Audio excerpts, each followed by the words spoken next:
시청자 여러분, 안녕하십니까? 서울시의회 플러스입니다. 앞으로 매주 금요일 이 시간 시시각각 변하는 서울시의회 소식과 다양한 이슈들을 전달해드리겠습니다. 서울시의회 플러스, 앞으로 많은 관심과 시청 부탁드립니다. 네, 첫 소식입니다. 지난 15일 서울시가 생활권 계획을 발표하고 주민 맞춤형 도시계획의 구체적인 내용을 소개한 데 이어 18일에는 전문가와 시민들이 함께하는 공청회를 열어 의견을 수렴하는 시간을 가졌습니다. 김인재 서울시의회 의원은 생활권 계획이 시민들에게 생활 밀착형 계획으로 발전할 수 있도록 노력하겠다고 밝혔습니다. 서울시는 2030 서울 플랜의 세부 계획인 생활권 계획을 발표한 데 이어 시민들과 전문가들의 의견을 듣는 공청회를 열었습니다. 생활권 계획은 서울 전체의 균형적인 성장을 위해 주민 의견을 반영한 최초의 정책이라는 데 의미가 있습니다. 내가 살고 있는 지역, 내가 관심 가지고 있는 지역이 도대체 앞으로 어떻게 발전하고 어떻게 변모해 갈 것인가에 대해서 관심을 가지게 되는 계기를 만드는 이런 중요한 과정이라고. 공청회가 열린 프레스센터 국제회의장을 가득 채울 정도로 시민 관심이 큰 가운데 전문가들은 특히 생활권 계획이 계속해서 변화하는 지역 계획에 대응할 수 있는 유연성과 자치구와의 긴밀한 협의의 필요성을 언급했습니다.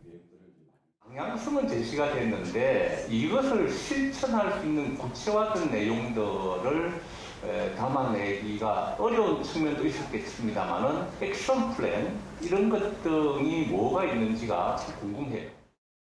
서울시 의회 역시 시민들의 의견이 잘 반영될 수 있도록 적극적으로 나서겠다는 입장을 밝혔습니다. 관련된 의견 수렴과 의견 청취안들이 6월 정내에 진행될 예정입니다. 그곳에서 조례 개정을 포함해서 생활권 계획이 시민들에게 생활 밀착형 계획으로 전달될 수 있도록 최선의 노력을 다하려고 하고 있습니다. 서울시는 이날 공청회에서 나온 의견을 수렴해 오는 10월 계획안이 완성될 때까지 반영해 나갈 계획입니다. 서울시 생활권 계획에 대한 의견은 생활권 계획 홈페이지 의견 남기기를 통해서도 건의할 수 있습니다. TBS 김지희입니다. 생활권 계획은 서울 전체의 균형적인 성장을 위해 주민의 의견을 반영한 최초의 정책인 만큼 주민 개개인이 내가 살고 있는 지역이 어떻게 발전하고 변모해 가는지 끝까지 지켜봐 주시기 바랍니다. 네, 다음 소식입니다. 서울 지하철을 운영하는 서울메트로와 서울도시철도공사를 통합한 서울교통공사가 이달 말 출범할 예정입니다.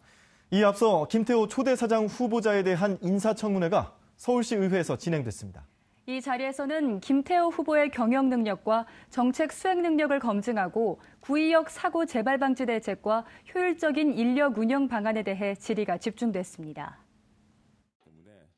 서울교통공사 초대 사장으로 내정된 김태호 현 서울메트로 사장에 대한 인사청문회가 서울시 의회에서 진행됐습니다. 인사청문 특별위원회 의원들은 이 자리에서 김 후보자의 경영 능력과 정책 수행 능력에 대해 집중적으로 검증했습니다. 먼저 양공사의 통합이 많은 우여곡절 끝에 이루어진 만큼 조직을 효율적으로 관리할 수 있는 방안에 대한 질의가 쏟아졌습니다.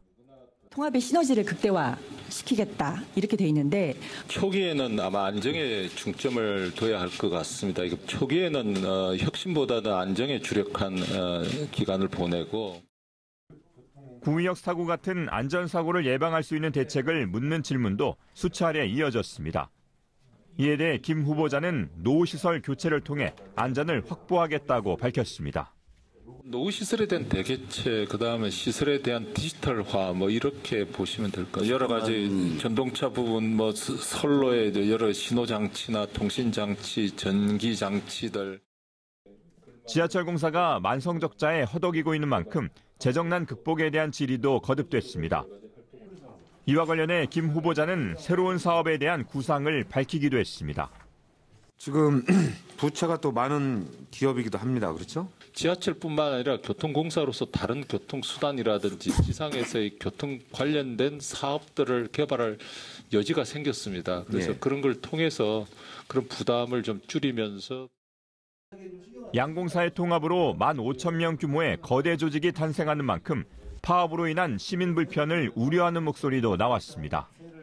통합으로 인해서 거대 단일 노조가 탄생 될 수 있고 아니면 또 복수노조로 해서 갈등 문제가 또 생길 수가 있는데 파업을 하더라도 필수 유지를 해야 되기 때문에 양공사 통합 이후에도 저희가 이제 노사 간에 좀 협의를 통해서 이 필수 유지 인력을 시민들이 안심할 수 있는 수준으로 만들려고 합니다. 이 밖에도 의원들은 지하철 공기질 문제에 대한 대책 마련을 주문했고 지하철 무인 운행 시대에 대한 준비가 필요하다는 지적도 이어졌습니다. 한편 서울시의회는 이번 인사청문회를 통해 검증한 내용을 인사청문 경과보고서로 작성해 오는 23일까지 시에 제출할 예정입니다. TBS 이동규입니다. 서울메트로와 서울도시철도공사가 어렵게 통합한 만큼 기존에 고질적으로 가지고 있는 노사 문제와 재정 문제를 효율적으로 관리하고 시민들의 편의와 안전을 최우선으로 하는 서울교통공사의 탄생을 기대해 보겠습니다. 네, 다음 소식입니다. 정부가 출산 동료에 열을 올리지만 기본 수백만 원씩 드는 산후조리 비용은 전적으로 산모들이 떠안아야 합니다. 공공산후조리원은 사설보다 비용이 저렴하긴 하지만 서울에는 고작 한 곳밖에 없어 그나마 이용이 어렵습니다. 때문에 시가 사설조리원을 인수해서라도 공공조리원 수를 늘려야 한다는 목소리가 높습니다. 네, 장흥순 서울시 의원은 민간 산후조리원 이용료의 거품을 걷어내기 위해 지나치게 비싼 요금을 요구하는 고급형 서비스부터 관리와 통제가 필요하다고 밝혔습니다. 지난해 서울시에서 태어난 신생아는 7만 명. 가입 여성 1명당 0.94명을 출산해 사상 최저 출산율을 기록했습니다. 출산을 독려하기 위해선 우선 출산에 드는 비용부터 지원을 늘리는 게 절실합니다. 이를 위해 지난달 서울시의회 장흥순 의원은 출산 지원금을 늘리는 취지의 개정 조례안을 발의했는데 통과되지 못했습니다. 서울시에서 이제 출산비를 갖다가 대폭 지원해줘라. 요걸 제가 이제 이번에 이제 조례를 냈는데 보건복지부하고 이제 집행부에서 아직 조금 거부감이 있는가 잠시 모르시겠어요. 더욱이 최근에는 산모들이 출산 후 산후조리원을 이용하는 게 일반화됐는데 이용료가 수백만 원에 달해 부담이 더 큽니다. 장 의원에 따르면 서울시 내 154개 산후조리원의 이용료는 2주를 기준으로 평균 315만 원 선. 가장 저렴한 곳은 150만 원, 가장 비싼 곳은 2,500만 원에 달했습니다. 반면 공공산후조리원은 비용이 100만 원대로 비교적 저렴한 편입니다. 송파구가 운영하는 산모건강센터 산후조리원은 일반실 이용료가 190만 원인데 문제는 이 같은 공공산후조리원이 서울시에 고작 한 곳밖에 없다는 겁니다. 전국 규모로 봐도 6곳에 불과한데 경기도에선 내년 8월경 여주시에 처음으로 문을 엽니다. 서울시 의회에선 공공산후조리원을 확대해야 한다는 주장이 나오는데 과거 시가 민간 유치원을 인수해 서울형 공공유치원을 운영한 사례가 있기 때문에 충분히 실행 가능하다는 설명입니다. 각 구청별로 하나씩만 이렇게 설립해 주면은 절반 가격으로 올 수 있는 거고 민간 유치원을 갖다가 인수한 사례가 있기 때문에. 한편 민간 산후조리원 이용료의 거품을 걷어내기 위해 지나치게 비싼 요금을 요구하는 고급형 서비스부터 관리와 통제가 필요하다고 장 의원은 밝혔습니다. TBS 이강훈입니다. 영유아 건강검진, 출산 장려금 등 지자체마다 다양한 출산 양육 지원 정책을 쏟아내고 있지만 출산율은 해마다 낮아지고 있는 실정입니다. 네, 저출산 현상을 극복하고 출산하기 좋은 도시를 만들려면 육아휴직제도 확대나 보육, 교육비 지원 등 다양한 지원 정책이 필요할 것입니다. 다음 소식입니다. 서울시의회가 미래 유권자인 어린이들에게 민주주의를 직접 경험하는 청소년 의회 교실을 마련했습니다. 조상우 서울시의원은 어린이들이 시의원으로 직접 참여함으로써 지방의회의 기능과 역할을 이해하고 민주시민으로서 한 걸음 더 성장해 나가기를 바란다고 밝혔습니다. 나는 제165회 청소년 의회 교실에 참석하는 어린이 시의원으로서 서울시의회 본회의장 청소년 의회 교실이 열렸습니다. 서울시 내 초중학생이 1일 시의원이 돼 의장을 선출하고 찬반 토론을 거쳐 조례안을 의결하는 등 의회 민주주의를 직접 체험하는 교육 프로그램입니다. 지난 1996년부터 시작한 학생 참여 프로그램이고요. 서울시 관내 초등, 중학교 학생들을 대상으로 운영이 되고 있습니다. 165번째를 맞은 이번 청소년 의회 교실은 서부교육지원청 관할 은평, 마포, 서대문구의 초등학교 학생회장과 부회장을 초대했습니다.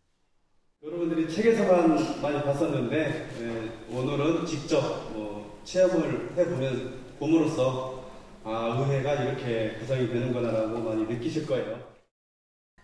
먼저 의장을 선출하는 시간. 각 후보자들은 저마다의 공약을 발표합니다. 여러분의 안전이 우선시되는 학교를 만들겠습니다. 이어진 모의의회에서 어린이 시의원들은 수업 시간 스마트폰 사용 제한에 관한 조례안과 어린이 위치 추적 단말기 보급 의무화 결의안을 처리했습니다. 어린이들은 의회 민주주의를 직접 경험하며 지방의회와 한층 더 가까워집니다. 법을 만들고 그런 과정이 쉽다고 생각을 했는데 막상 회의를 진행하고 그러고 보니까 좀 어려웠던 것 같고 이렇게 법을 힘들게 만드니까 괜히 만들어진 게 아니다라는 생각이 좀 갖게 되는 것 같아요. 청소년 의회는 앞으로 서울 시내 11개 교육지원청 관할 초등학교 1,400여 명을 대상으로 진행하며 중학교는 신청학교에 한해 10월에 개최할 예정입니다. 미래의 유권자인 우리 어린이들은 청소년 의회 교실을 통해 의회 민주정치와 한 걸음 더 가까워지고 민주시민으로서 한 뼘 더 성숙하는 시간을 가졌습니다. TBS 박철미입니다.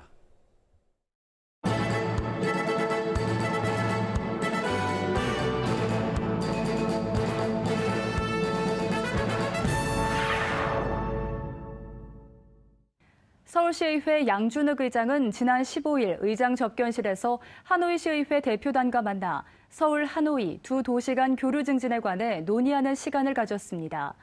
풍띠흥아 하노이시의회 부의장을 단장으로 한 하노이 대표단 12명은 5월 13일부터 16일까지 3박 4일의 일정으로 서울시에 방문했습니다. 서울시의회는 하노이시의회와 99년부터 자매도시 결연을 맺고 있으며 이번 방한은 서울시와 하노이시의 교류 협력 증진 및 서울시의 우수 정책을 공유하기 위해 이루어졌습니다. 양준욱 의장은 서울시는 안전, 복지, 청년 문제 등에 자랑할 만한 우수 정책들이 많으니 정책 공유가 필요하다면 서울시의회가 적극 협력하겠다고 말했습니다. 이에 베트남 풍띠흥아 부의장은 서울시의회와 우호교류 확대를 통해 서울시와 하노이시의 협력 관계를 더욱더 공고히 하고 양 도시의 활발한 정책 교환이 있기를 바란다고 화답했습니다. 하노이시의회의 이번 방문은 지난 2016년 서울시의회가 하노이의회를 방문한 것에 대한 답방 성격으로 이루어졌습니다. 서울시의회 도시안전건설위원회가 서울로 7017 개장에 앞서 지난 16일 최종 현장 점검에 나섰습니다. 이날 현장 점검에서는 오는 20일 개장을 앞둔 보행도 1024m를 공사 관계자들과 함께 걸으면서 시민들의 입장에서 자세히 살펴보고 꼼꼼히 지적했습니다. 위원들은 고가차도가 사람이 다니는 보행로로 전환되면서 장난스러운 물건 투척이나 자살 시도 등이 나타날 수 있는 만큼 보다 철저한 안전환경 시스템 가동이 필요함을 함께 주문했습니다. 주찬식 도시안전건설위원장은 앞으로 도시재생의 성공적인 랜드마크로 자리매김할 수 있도록 의회 차원에서도 꾸준히 지원하겠다고 말했습니다. 서울시의회 김인재 의원이 어제 TBS FM 서울 속으로에 출연해 청취자들과 만나는 시간을 가졌습니다. 더불어민주당 소속 김 의원은 서울 속으로의 목요일 코너 목요데이트에서 서울시의회 도시계획관리위원회 부위원장으로서의 의정 활동과 지역구인 구로구의 현안을 짚었습니다. 특히 이 자리에서 김 의원은 구로구 오류시장 개발 계획에 대한 구체적인 진행 상황을 정리하고 사업이 원활히 진행될 수 있도록 힘쓰겠다고 말했습니다. TBS FM 서울 속으로는 평일 오전 11시부터 12시까지 진행되며 다음 주 목요 데이트에서는 서울시의회 교통위원회 김상훈 의원이 출연할 예정입니다.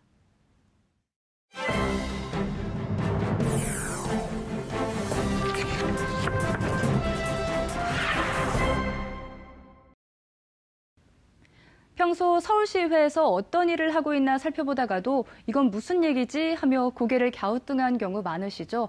바로 의회 내용이나 관련 용어들이 굉장히 어렵기 때문인데요. 그래서 준비했습니다. 의회 사용 설명서. 오늘 살펴볼 내용은 바로 지방자치입니다. 오늘 풀뿌리 민주주의의 가장 대표적인 제도로 알고 있는 이 지방자치를 살펴볼 텐데요. 많이 알고 또 많이 쓰고 있지만 정확한 뜻이 어떤 건가요? 네. 김지혜 아나운서가 설명했다시피 풀뿌리 민주주의의 지방자치라고 할 수 있겠습니다. 먼저 이것을 설명하기 전에 정확한 의미를 짚어볼 텐데요. 한자 풀이를 해야 될 것 같습니다. 자, 스스로 자, 다스릴 치. 스스로 다스린다는 뜻을 가지고 있습니다. 지역의 일을 지역 주민이 스스로 결정하고 처리하는 제도를 말하는 것이죠. 네, 그렇군요. 하지만 아무리 조그만 지역이라도 직접 이 지역을 운영하기에는 굉장히 어려움이 있기 때문에 도지사, 도의원, 시의원 이런 대표자들을 뽑는 건데요. 그럼 지방자치에서 시의회는 어떤 일을 하는 건가요? 네, 보통 시의 일이라고 하면 시장이나 시청 직원들이 한다라고 생각하기 쉽지만 시의회 역시 시청 못지않게 많은 일을 하고 있습니다. 시의회는 지역의 중요한 일을 의논하고 결정하고 또 시청에서 쓸 예산도 심의 확정합니다. 시청이나 시장이 제대로 잘 하고 있는지도 살펴보는데요.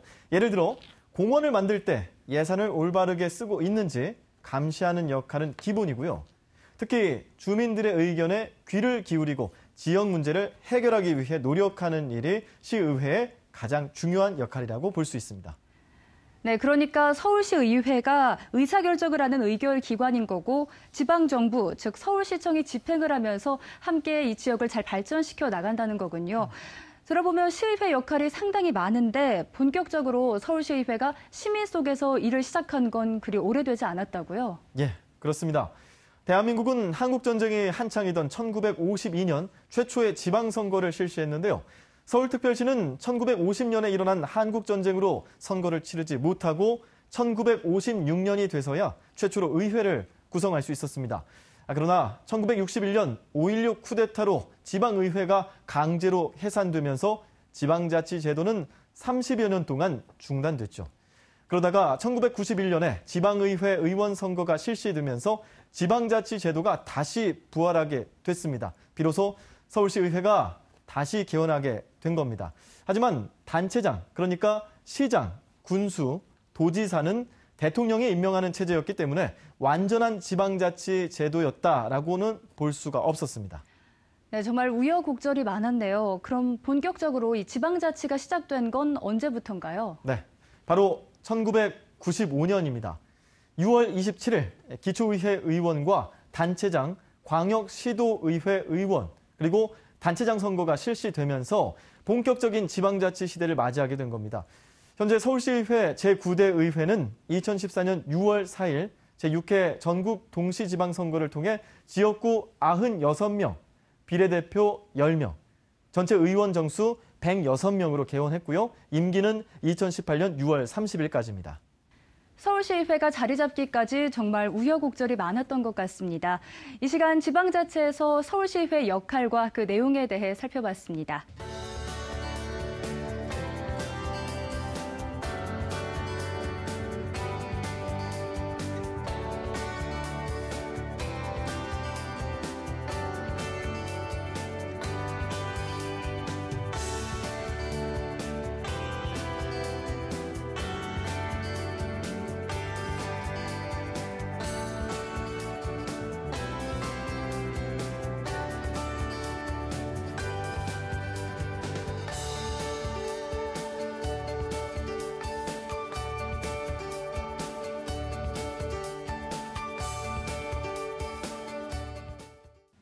서울시의회 플러스 준비한 소식은 여기까지입니다.